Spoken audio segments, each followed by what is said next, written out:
श्री स्वामी समर्थ तुम्हा सर्वांचं माझ्या यूट्यूब चॅनलवरती अगदी मनापासून स्वागत करते। तुमच्या मनातल्या सर्व काही चांगल्या इच्छा स्वामी महाराज नक्की पूर्ण करो हीच स्वामींच्या चरणी प्रार्थना करते आणि आजच्या व्हिडिओला सुरुवात करते। तर आजचा व्हिडिओ खरंच खूप महत्त्वाचा आहे। कोजागिरीचा आनंद मनात रेंगाळत असतानाच आपल्याला दिवाळीचा वेध लागलेला आहे। दिवाळी म्हणजे आनंदाचा सण। दिवाळीचा सण हा खूप आनंदाने आणि उत्साहाने आपण साजरा करत असतो। तर दिवाळीची सुरुवात आपण त्यात वसुबारस, धनतेरस, नरक चतुर्थी, लक्ष्मीपूजन, बलिप्रतिपदा आणि भाऊबीज अशा 5 वेगवेगळ्या सणांचा समावेश या दिवाळीमध्ये असतो। तर धनतेरसच्या दिवशी यमदीपदान केले जाते। तर हे यमदीपदान कसे करावे, कोणी करावे, कधी करावे आणि त्यामागे असलेली एक कथा मी तुम्हाला आज सांगणार आहे। या दिवशी एकत्र येऊन धन्वंतरी देवताचे मनापासून आपण स्मरण करत असतो। आयुर्वेदाचे अर्थ आयुचे म्हणजेच मानवी जीवनाचे ज्ञान असा आहे। धनतेरस हा दिवस आणखीन एक गोष्टीची स्मृती म्हणून पाळला जातो। श्रीसागराच्या मंथनातून 14 रत्न बाहेर पडली। त्या चंद्राचा थोरला भाऊ म्हणून धन्वंतरी हे 5वे रत्न बाहेर पडले। श्याम वर्ण माथ्यावर मुकुट, डाव्या हातात कुंभ आणि उजवा भयंकर म्हणून आश्वासन देत असलेला धन्वंतरीची मूर्ती आहे। यामुळेच आयुर्वेदाचे विकास झाला आहे। म्हणून या आदिदेव अमृतयोनी, सुधापाणी अशा नावाने ओळखले जाते।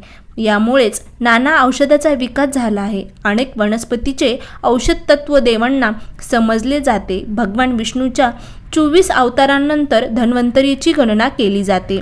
या दिवशी आपल्याला धन्वंतरी देवाची देखील पूजा करायची असते। त्याचबरोबर यमदीपदान करायचे असते।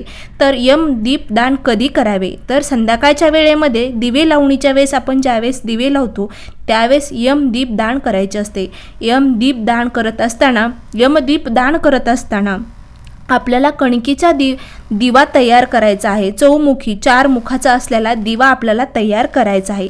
त्या कणकीमध्ये मीठ अजिबात घालायचं नाही। मीठ न वापरता ही कणिक थोडीशी मळायची आहे आणि चौमुखी आपल्याला दिवा तयार करायचा आहे आणि तो प्रज्वलित करायचा आहे। आता तो दिवा कसा प्रज्वलित करायचा?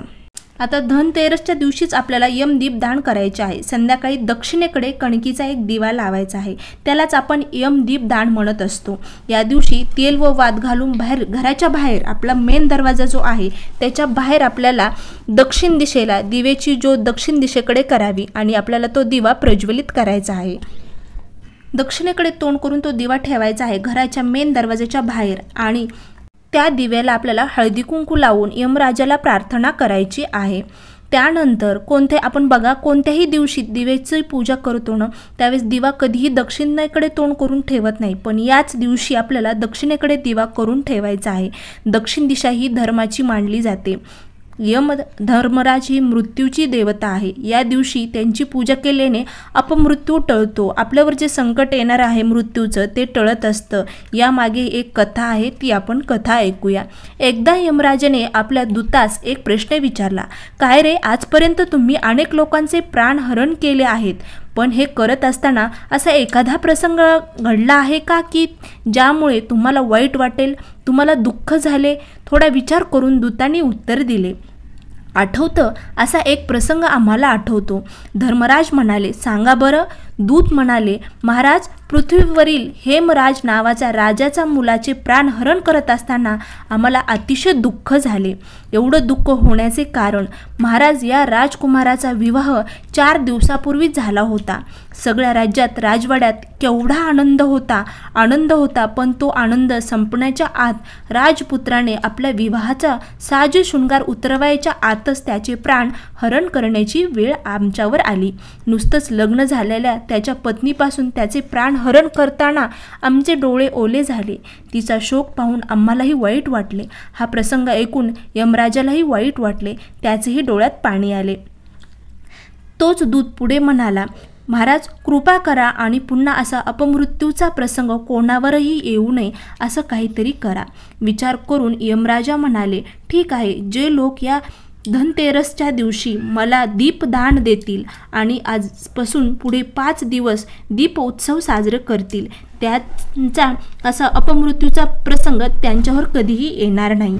तेव्हापासून ही प्रथा पडलेली आहे आणि आपण सर्वांनी यमदीपदान नक्कीच करावे आणि दक्षिण दिशेला एक दिवा यमराजेच्या ह्याने आपल्याला लावायचा आहे।